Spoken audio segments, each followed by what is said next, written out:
Voilà, Baruch Hashem, nous vivons des parachutes exceptionnels.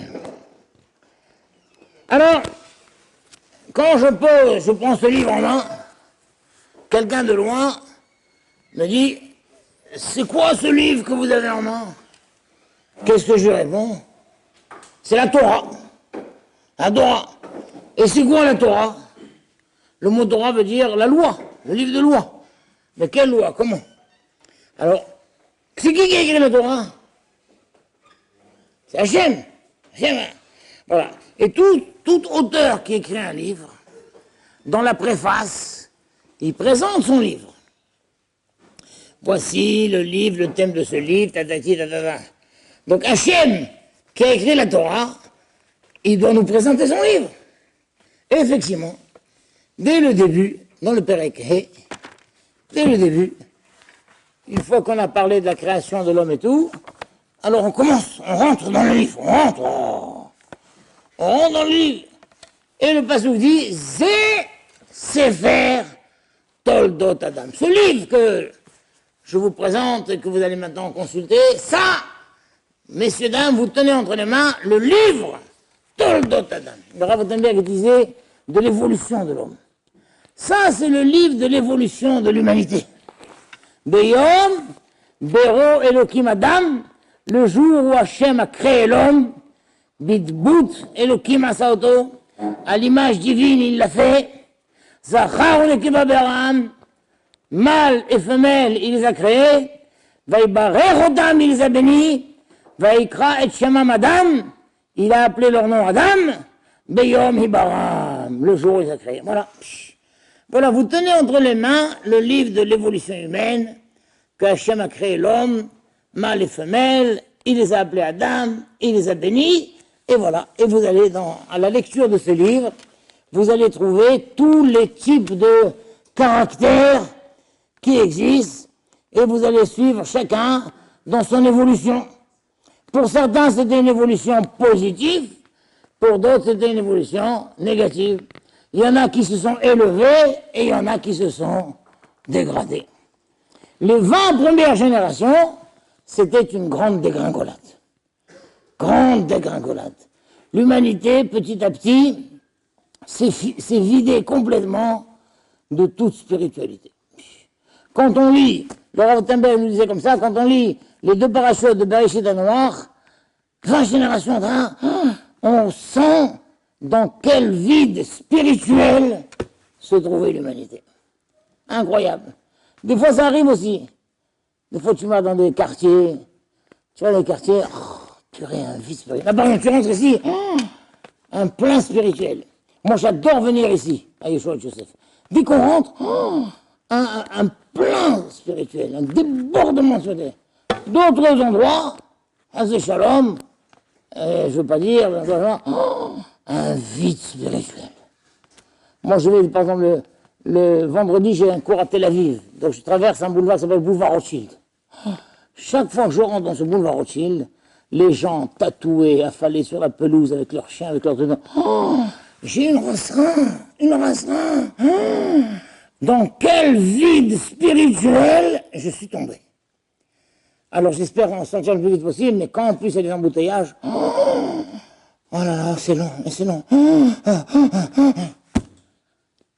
Dès que je reviens à Bnei Brak, à peine je vois le premier phase religieux, de nouveau, un plein spirituel. Incroyable. Et là aussi, pareil, la Torah, d'ailleurs, ces deux parachutes de Bereshit Noir, normalement, c'est en plein hiver, c'est dans l'hiver quand c'est le plus froid.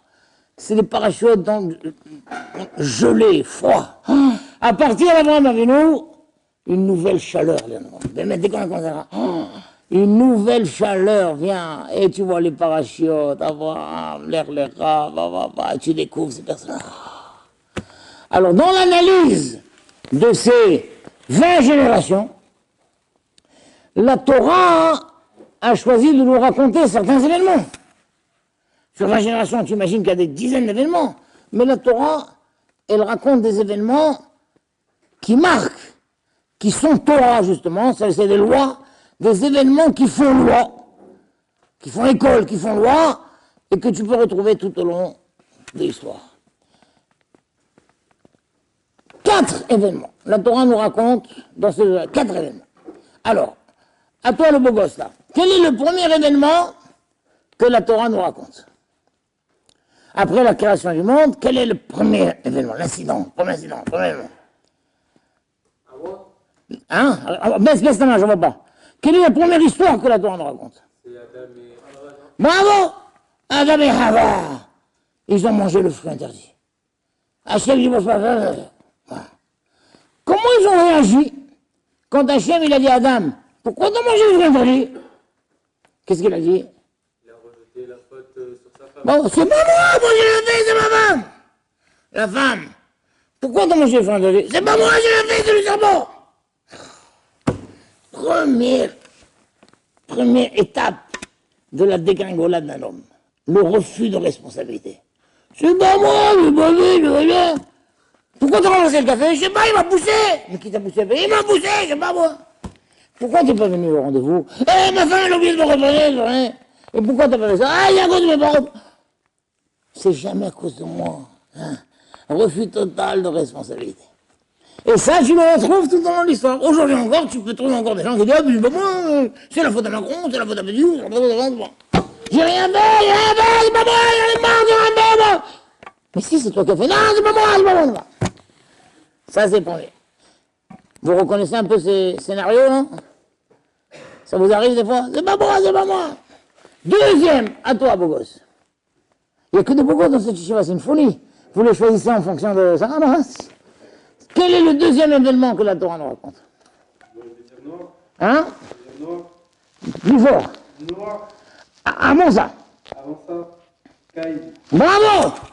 Premier meurtre de l'histoire. Est-ce que quand Hachem il a dit à Caïn, pourquoi t'as tué ton frère? Il a dit, c'est pas moi. Qu'est-ce qu'il a dit? Il a dit quoi? Il a reconnu son meurtre ou non? C'est pas moi. Il a dit ça, il n'a pas dit c'est pas moi. Il a dit quoi, Caïn? Quoi? Il a dit, mais Ashomer, Ahiyanochi, bravo. Suis-je le gardien de mon frère? Moi. Pourquoi il a dit de moi? Il dit Ashomer, Ahi. Suis-je le gardien de mon frère? Suis-je le gardien de mon frère? Moi. Qu'est-ce qu'il sous-entend en rajoutant le mot moi? Suis-je le gardien de mon frère? Moi. Il sous-entend quoi? Il sous-entend, mais c'est pas moi le gardien, c'est qui? C'est toi! Quand il dit à Cher, j'ai rien compris. Mais si je tué moi! Ah, tu voulais pas qu'il meure? Eh ben, fallait m'empêcher de le tuer. Pourquoi tu m'as pas empêché de le tuer? Alors, suis-je le gardien de mon frère? Moi? Ça veut dire, mais c'est toi le gardien. C'est vrai, j'ai tué. J'ai tué. Mais c'est technique. La responsabilité du meurtre, elle est sur qui? Sur toi. Le gars, il prend son briquet vendredi soir. Si un chien ne veut pas que je fume, eh ben que le briquet ne marche pas. Sauf que souvent, le briquet ne marche pas au premier coup. Tu vois? Si un chien ne veut pas que je fume, ben que le briquet ne marche pas. Ben tu vois? Ah, tu veux pas que je fume? Eh ben bloque le briquet. Incroyable ça. Ça veut dire, c'est vrai, j'ai une responsabilité technique, mais la responsabilité, comment on parle, morale, c'est toi.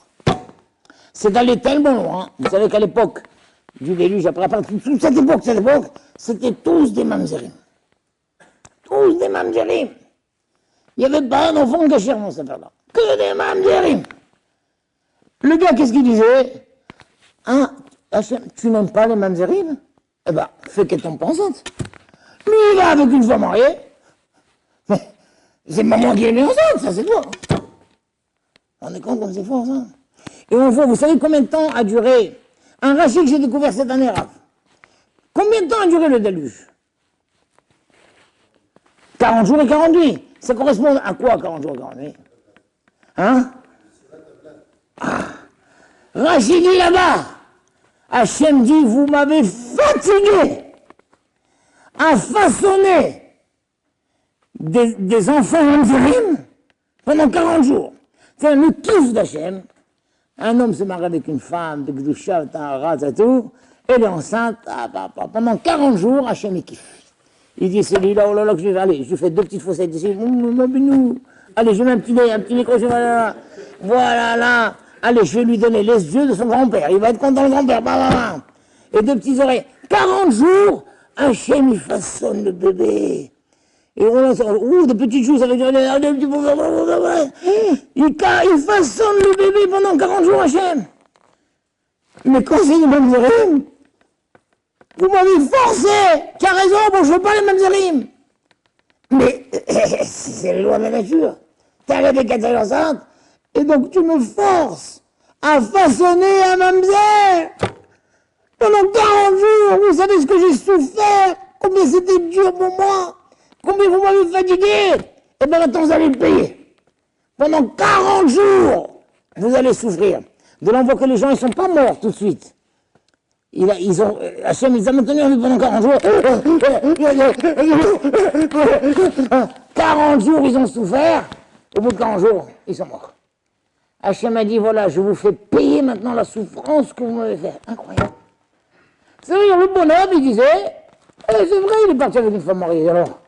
Mais la responsabilité morale d'avoir créé un mamzer, c'est toi, Hachem. Hachem dit, c'est vrai, mais tu m'as forcé à le faire. On est contre comme c'est fort, ça? C'est toi. Donc, deuxièmement, premier argument, c'est pas moi, c'est lui, c'est pas moi, j'ai rien fait, les mains. Deuxième argument, encore plus vicieux presque, j'ai fait, bien sûr j'ai fait. Mais la responsabilité morale, elle est sur toi, Hachem. C'est bon, c'est pas bon, ça. Troisième incident que la Torah raconte.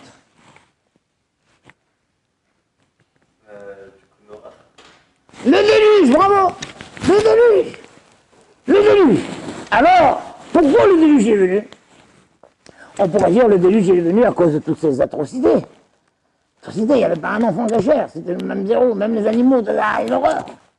Et pourtant, la Torah nous dit que la signature du déluge, elle est venue à cause de quoi? Hamas. C'est quoi ce Hamas? Hein? Gezer. La signature, si ce n'était que toutes ces avérotes d'une gravité incroyable, Hachem aurait encore attendu un petit peu. Encore attendu. Peut-être ils vont faire Shura, peut-être la Shura. Mais quand la terre s'est remplie de vols, là je signe. Pourquoi? Parce que vous savez, le Rambam dit que Hachem, il a mis en nous un malach. Chacun de nous, il a un malach. Il a un ange. Un ange qui lui dit ce qu'il faut faire, ce qu'il faut faire. C'est quoi cet ange? C'est notre conscience, notre intellect. Chacun de nous, il sait intuitivement qu'il a appris la Torah ou qu'il n'a pas appris la Torah, il sait, ça se fait pas. Ça se fait pas. Et quand quelqu'un outrepasse, il sait que ça se fait pas. Mais il fait quand même, ça c'est important. Je t'ai mis un ange. Comme au théâtre, il y a un souffleur. Il souffle. Je t'ai mis un ange, je t'ai mis un souffleur qui te dit si ça se fait, là, je n'ai pas pris la Torah. Quelle a pris la Torah? Ta conscience t'a dit que ça ne se fait pas. Tu l'as fait quand même. Et c'était quoi le vol que tu sais?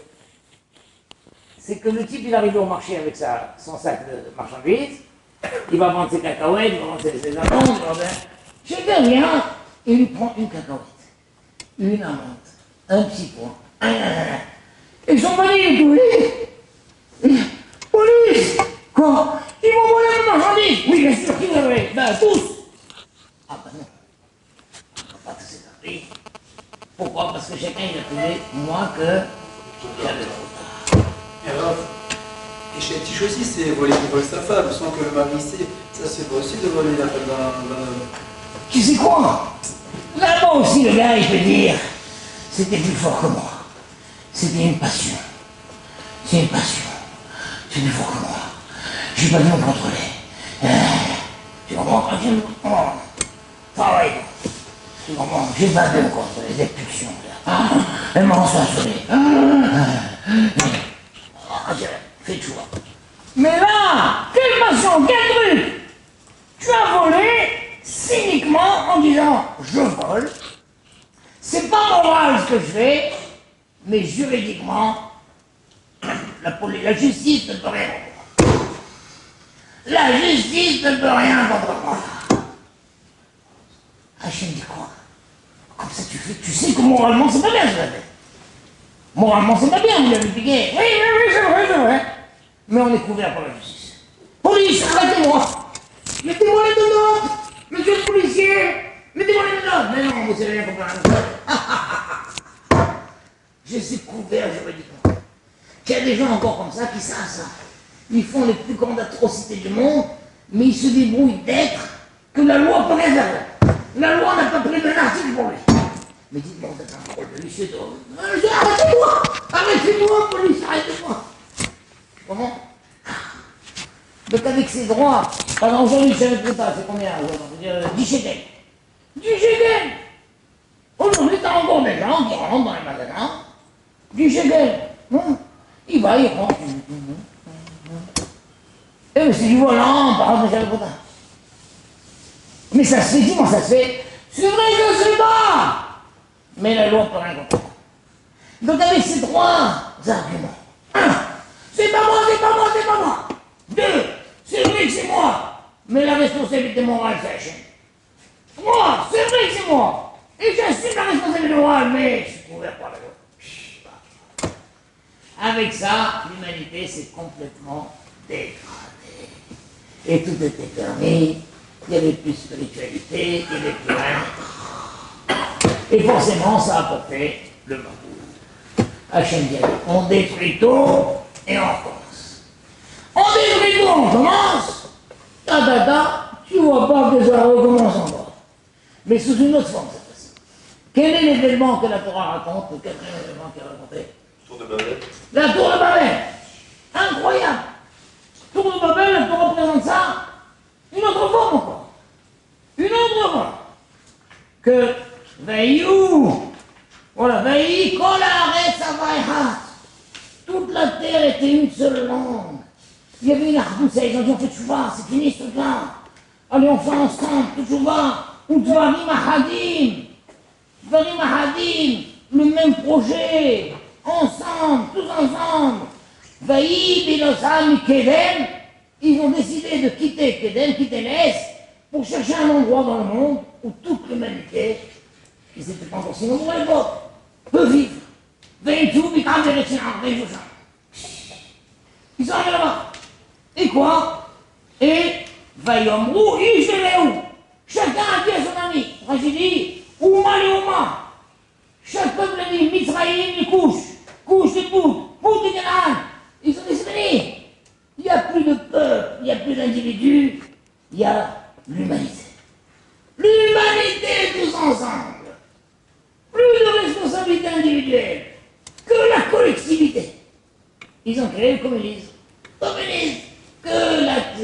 Que la communauté, ça. Et quoi? Voyons-nous, notre bien quoi? Avant, il peut d'aller gagner.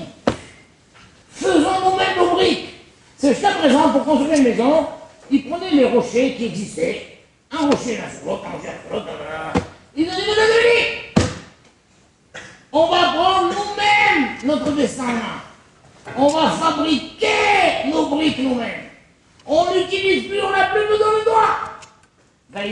Le passage dit, Vehi Benosram Mikedem, ils ont voyagé de Kedem, le Zohar Kadosh Mikad Mono Shalom. Celui qui a précédé le monde, c'est qui a précédé le monde? Hachem. Ils ont quitté Hachem. Maintenant, l'humanité unie dans un même projet et déconnectée d'Hachem. On n'a plus besoin d'Hachem. On ne prend pas ce que tu as mis, on va créer nous-mêmes. C'était la première révolution industrielle. On a créé les briques, Rachid dit, on a créé les tuiles, on a créé le ciment, c'est nous-mêmes. C'est nous. La collectivité, sans Hachem, c'est fini à besoin de toi. Incroyable. Et c'est là où l'humanité s'est complètement déconnectée d'Hachem. C'est fini. Je crois que j'étais petit. Vous n'étiez pas né en 68, oui. Oh, vous étiez en 68, non? En 68, j'avais mai 68. C'est quand on chantait une chanson à l'époque là? J'avais 12 ans en 68, on était grands là. C'était comment c'était cette chanson-là? Ah oui, oui. Ah, comment c'est ça? C'est la lutte finale. Tout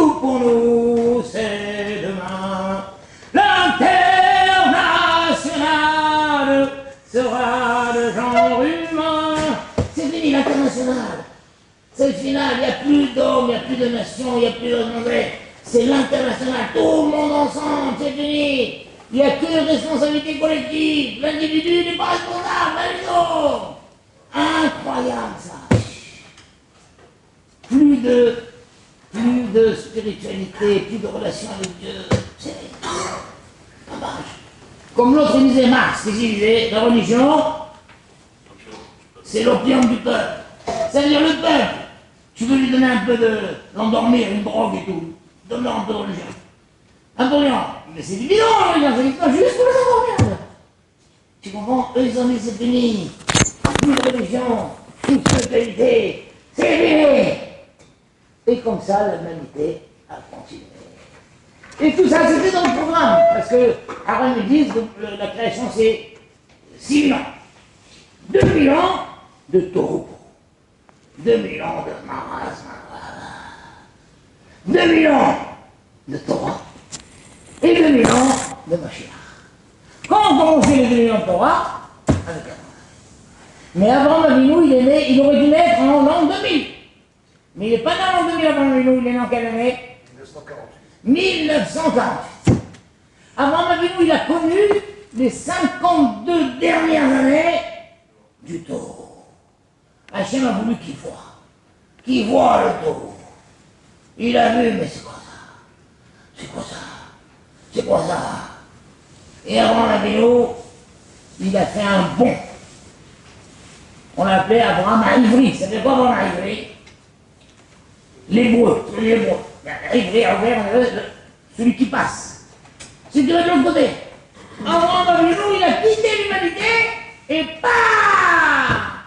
Il est passé de l'autre côté. Imaginons quelqu'un à Paris, tout le monde arrive sur la rive gauche de la Seine, et il y en a qui saute, il va sur la rive droite. Et tout le monde lui a dit, mais Abraham, qu'est-ce que tu fais seul de l'autre côté? Mais tu ne vas pas passer la vie de l'autre côté. Rejoins-nous. Tu ne peux pas passer toute ta vie de l'autre côté. Et lui, qu'est-ce qu'il répondait? Mais là, mes amis, c'est vous qui êtes de l'autre côté. C'est vous qui êtes de l'autre côté, c'est pas moi. Hachem a dit à Abraham, qu'est-ce que tu veux? Il dit, Hachem, je ne me reconnais pas dans ce monde. Je ne me reconnais pas, l'individu n'existe plus. L'aïmouna n'existe plus. La responsabilité n'existe plus. C'est quoi ce monde de folie? Je ne me reconnais pas dans ce monde. Je ne fais pas partie de ce monde. Alors qu'est-ce que tu veux? Qu'est-ce que tu veux? Et c'est là où il a lancé son grand projet. Il a lancé son grand projet. Le monde entier tel qu'on a vu, c'était une grande famille. Kol haaretz ha'vayhat u'dvarim ahadim. Vayomru ish harehu ava, mais ils se sont parlé, les peuples, c'était, mais pourquoi nous sommes un seul peuple? L'Égypte a dit à Koula. Eh bien, Abraham a dit, moi je ne fais pas partie. C'est incroyable parce que moi, avant ça, il y a demain, j'avais lu un article dans Libération, et demain j'ai voulu le prendre avec moi. Mais globalement, le bonhomme disait, il ne faut pas confondre racisme et antisémitisme. Le racisme, c'est des bagarres en famille. J'aime pas les Belges, j'aime pas les Suisses, j'aime pas les Arabes, j'aime pas les Chinois, j'aime pas les... C'est des bagarres en famille. Le Juif, lui, c'est une autre famille. Vous comprenez là ce qu'on est en train de dire? Si on te dit un Juif, c'est quoi un Juif alors? Pour l'humanité, il y a 8 milliards d'habitants sur Terre. C'est une grande famille. Et c'est ce qu'ils ont dit. On est une grande famille. Abraham, mais qu'est-ce que tu fais? Viens, tu veux parler de la famille? Non, non, non, non. Je veux pas parler de la famille. Non, non, non, je ne vais pas parler de la famille. Et le gars, il a dit, toute l'humanité, le racisme, c'est des bagarres en famille. Le juif, lui, c'est une autre famille. On est compte comme c'est beau, ça, c'est une autre famille. Incroyable. Et donc, Abraham, il a dit à Hachem, tu sais ce que je demande?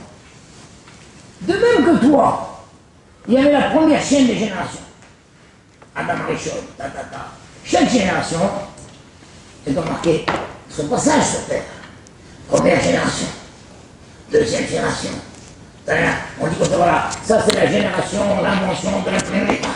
Ça c'est la génération, l'invention de la pénicilline. Ça c'est la génération, l'invention de la bonne. Chaque génération est remarquée. Les 10 premières générations, dégradation, Hachem a dit je regrette, on détruit tout. Et on recommence à zéro, parce que toute l'humanité, comment on appelle toute l'humanité?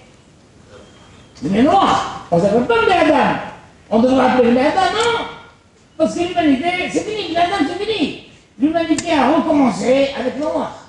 Toute l'humanité s'appelle Béné Noir. Une génération, deux générations, trois générations, quatre générations, cinq générations, six générations, sept générations, huit générations, neuf générations, 10 générations. Enfin. Ah, ils sont de l'autre côté. Je dis, qu'est-ce qu'elle veut? Je ne veux pas qu'on m'appelle Ben Noir. Je ne veux pas que mes enfants s'appellent des Ben Noirs. Quoi? Je veux redémarrer une nouvelle chaîne de l'histoire. Ah, c'est une quoi? Donc tu veux que parallèlement il y ait dans l'histoire deux chaînes? Oui, voilà. Une chaîne où toute l'humanité accroche son maillon dans cette chaîne, et une autre petite chaîne, beaucoup, où moi et mes enfants, on accroche notre maillon dans cette chaîne. Mais nous, on ne s'appelle pas Bnei Abraham, on s'appelle comment? C'est l'Israël. Parce que si tu dis Bnei Abraham, ça inclut Ishmaël. C'est l'Ishmaël qui nous aussi Bnei Abraham. Et Béhémet, Abraham, il voulait que Ishmaël fasse partie. Il a fallu que Sarah lui dise, mais ça va pas, moi. Tu sais pas qui c'est celui-là? Renvoie-le! Lui et sa mère, renvoie-le! Vaillera, ça fait quoi? Tu plaisantes? C'est mon fils, hein? Hachem a dit, écoute ce que te dit Sarah. Qui béissera, qui carrera. Ta descendance, c'est Yitzhak, c'est pas Ishmaël. Oui, avec les autres. Et Abraham, il avait gros sur le cœur, il a dit, Ishmaël, mon fils, je me suis trompé. Toi, tu dois approcher avec les autres. Après Isaac! Voilà, premier maillon, Abraham, deuxième maillon, Isaac. Israël, il se marie avec Rivka, et il a deux jumeaux. Ah, voilà, ils en commence. Et ça, mais Yaakov, comme on le voit cette semaine. Et Isaac, il aime Esav. Et tout le temps, il lui disait, mon fils Esav, tu dois savoir qu'il est à la chaîne des générations de toute l'humanité, mais parallèlement, papy Abraham a redémarré une nouvelle chaîne. Quand quelqu'un dit une nouvelle chaîne de magasin, nouvelle chaîne. Papy Abraham, c'était le premier maillon. Moi, je suis le deuxième, toi, tu seras le troisième. Prépare-toi, mon fils. Tu es le troisième maillon. Prépare-moi le repas, je te donne le bracha, je vais te confier. Le relais. Rivka l'entend ça. Quelle horreur. Il n'a pas compris. C'est pas vrai. Yaakov, vite, pas prophète. Et Yaakov vient, qui sait qu'on va, hein? Voilà. Et bon, il le bénit, il lui donne le troisième maillon. Quand Issa lui rentre, il dit, allez papa, lève-toi, c'est le moment de manger. C'est le moment de manger. Là-bas, c'est incroyable, il y a Héran, Yitzhak, Haradak, Tolameo. Il a eu très grand peur. Quand quelqu'un il a fallu... Incroyable, quand on te dit, il a eu peur.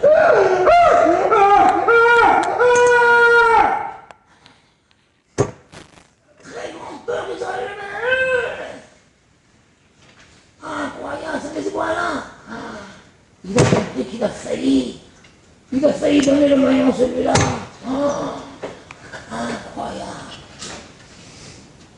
Et il a dit Gamor. Il a dit à Israël, mon fils, je me suis trompé. Je continuerai à t'aimer, mais toi, tu accroches avec les autres. Yaakov, c'est toi le troisième maillon.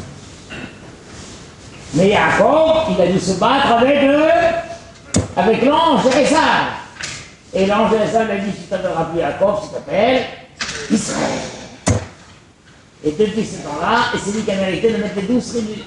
Depuis ce temps-là, nous sommes les Bnei Israël. Donc dans le monde, il faut savoir, il y a l'humanité, Bnei Noach, et un petit peuple qui s'appelle Bnei Israël.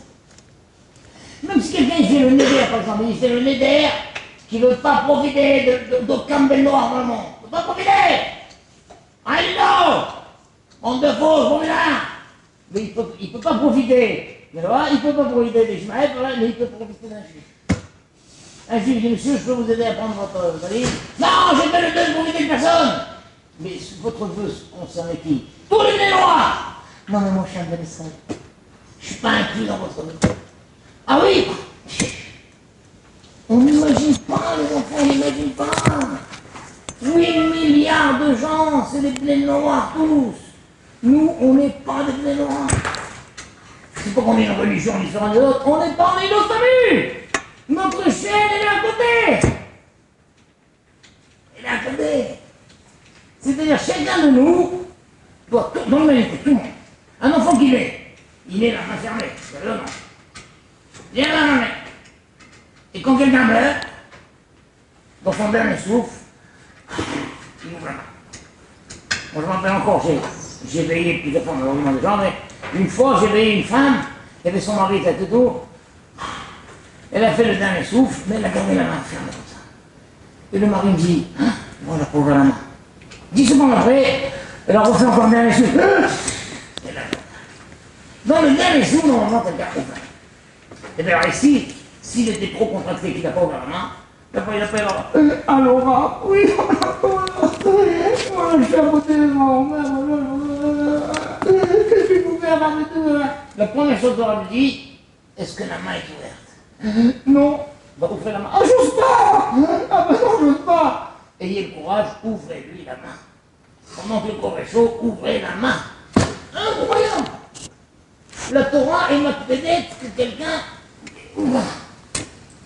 Pourquoi? C'est quoi l'idée? Quelqu'un qui a la main fermée. Toi, tu me vois avec la main fermée. Qu'est-ce que tu me demandes? Ouvrir la main. Non, tu vas pas déjà ouvrir la main. Encore heureux, là, tu me demandes une question. Là, tu ne vas pas demander quelque chose, tu m'as donné un ordre. Tu me demandes, quelle question tu me demandes? Pourquoi vous avez la main fermée? Pourquoi vous avez la main fermée? Va plus loin. Si j'ai la main fermée, c'est que quoi? Ah, vous êtes encore vivant? Il y a quelque chose. Je suis encore vivant. Bon, moi, la première question simple que n'importe quel enfant demande. Qu'est-ce que t'as dans ta main? T'as compris? Quelqu'un qui donne avec des je joue avec les enfants. Allez. Et on choisit. Celle-là. Allez, viens, souffle. Top. Allez, ouvre. Un moment. Quelqu'un qui a la main fermée, on lui demande qu'est-ce que tu caches dans ta main. Tu comprends? Tous les enfants du monde naissent la main fermée. Qu'est-ce qu'ils cachent dans leur main? Ils cachent un anneau. Chacun naît avec un anneau. Cet anneau, il doit l'accrocher. Qu'il soit goy ou juif, n'importe quoi, il doit accrocher cet anneau, vous voir. Il doit marquer son passage sur terre. Il doit se marier, il doit avoir des enfants, il doit travailler, il doit faire du bien, il doit réfléchir comment faire avancer le monde. Chacun doit marquer son passage. Et à un moment, quand il a fait quelque chose, il a fait son anneau. Mais si le bonhomme, il faut rien. Il se marie pas, il ne travaille pas, il vit sur le dos des allocations familiales, il joue à la belote toute la journée, à la battante, il fume, il boit, dis-moi, tu pourrais rendre un service? Tu vois, non, je suis fatigué. Il faut rien de ta vie. Pour rien de lui. Donc son anneau, il n'a pas accroché. Donc quand quelqu'un meurt, l'anneau ouvert, quelle est la première question qu'on va lui demander? Bravo, qu'est-ce que t'as fait ton anneau? La première question qu'on demande à un homme, qu'est-ce que t'as fait ton anneau? La bonne réponse doit être... J'ai accroché. J'ai accroché mon anneau. Ah oui, comment? Ben, je me suis marié, j'ai des enfants, j'ai travaillé, j'ai fait du bien, j'ai fait ça, j'ai donné... Ah! La mauvaise réponse, ça veut dire quoi?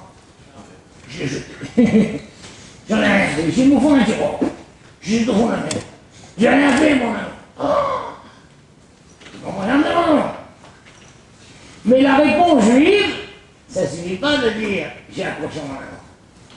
Deuxième question, où tu l'as accroché? Où tu l'as accroché? Moi j'ai connu un site une fois, il y avait une cérémonie, un Yorkshire, il dit où là? Tous les enfants étaient là, et le dernier enfant, il arrive un peu en retard parce qu'il venait de Bretagne. Il est rentré. Un type, un homme d'affaires, industriel, grand, haut, élégant, le papillon, avec 2 gardes du corps. Les gardes du corps sont restés à la porte, ils rentraient.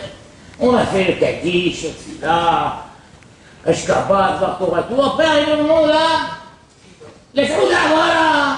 Arrive la Souda, attends, la Souda. Il Et moi, j'ai vu les gardes du corps, le pauvre. Et le chef. J'ai préparé 2 assiettes. J'ai dit, allez, les jeunes, vous aussi, vous allez manger. Oh, merci beaucoup, monsieur, c'est gentil. Et moi, j'ai eu en conversation avec eux, j'ai dit, ça va, le patron, il est gentil avec vous. Qu'est-ce qu'ils me disent? C'est pas le patron, c'est notre père. Vous n'êtes pas juif? Ah non, il n'est pas juif. Oui, il est juif. Ah ben non, notre père est en Bretagne, il a ouvert une société, c'est tout, notre mère, elle est fort classique. C'était sa secrétaire, il s'est attaché à elle, bah, elle a dit, il s'est marié, on est né. Donc cet homme-là, je demande, il a accroché son maman, là. Oui, non, pas l'approcher. Il a accroché le manger. Qu'est-ce qu'il a accroché? Il a accroché son maman. Il s'est marié, il a des enfants, il a une société, il donne même beaucoup de tzedaka à l'Yeshiva, je sais, on m'a dit que c'était un donateur d'une telle Yeshiva, je sais, hein. Il a accroché son maman, mais dans la mauvaise scène. T'as compris, non? Il a accroché son maman dans la mauvaise scène. C'est pas là qu'il faut l'accrocher, c'est là. Regarde juste ça arrive comme Goya. Prenez, tu as accroché ton maman dans la mauvaise scène. Il y a 8 milliards et c'est une physicienne. On veut que nous, pourquoi te donner dans la... J'ai connu même quelqu'un d'autre qui avait jeté son maman. J'étais, il y a 35 ans peut-être, ah oui, elle est belle cette histoire. Il y a 35 ans peut-être. J'étais pendant les vacances de Hanouka, avec mes enfants sur la plage de Deauville. Bon, et il y a un type qui faisait du cheval, qui traverse toute la plage. On l'a. Mais il avait 2 chevaux. Il a un, quand il arrive au bout, il tourne, il saute en jeu. Et nous on le regardait.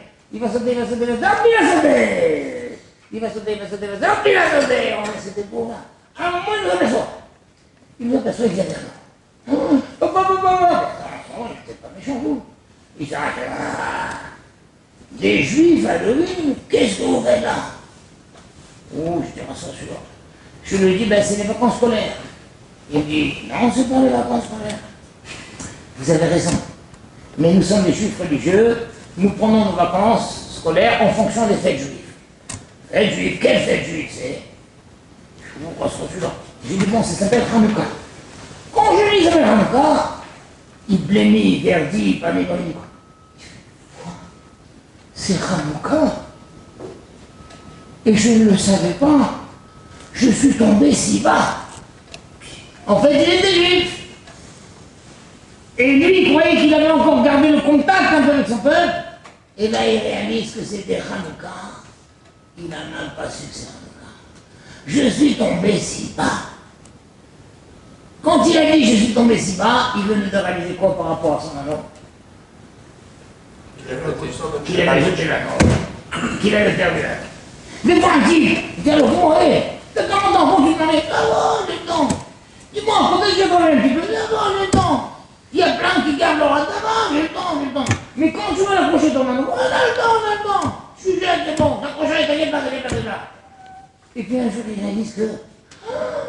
il a perdu la main. Il a sauté sur l'autre cheval et il est parti. Et moi, j'ai été traumatisé par ce type-là. Pendant 30-35 ans, je le cherchais partout. Chaque fois qu'il y avait un truc, j'ai dit, c'est pas un type qui avait 2 chevaux de rue, non. Il y a 3 ans, j'étais dans une banlieue, je ne veux pas dire où parce que c'est filmé, et je raconte, je ne connais pas ça. Un qui se lève et dit, oui, je connais. Ah bon, c'est moi. Ah, un type brasse-vague, des péotes comme ça, vague, des suicides et tout. Bon, il dit, oui, je me souviens très bien de vous. Eh ben ça y est, tu mets les chevaux, ils sont où? Je suis rendu, je dis, maintenant je suis en Israël, je me suis marié, j'ai des enfants et tout. Donc tu es là, ben là, je viens de voir ma mère et tout. On a échangé le numéro de téléphone et tout, de temps en temps, on ne sait pas. Donc voici l'histoire d'un juif qui avait jeté son anneau et il a récupéré. Vous comprenez?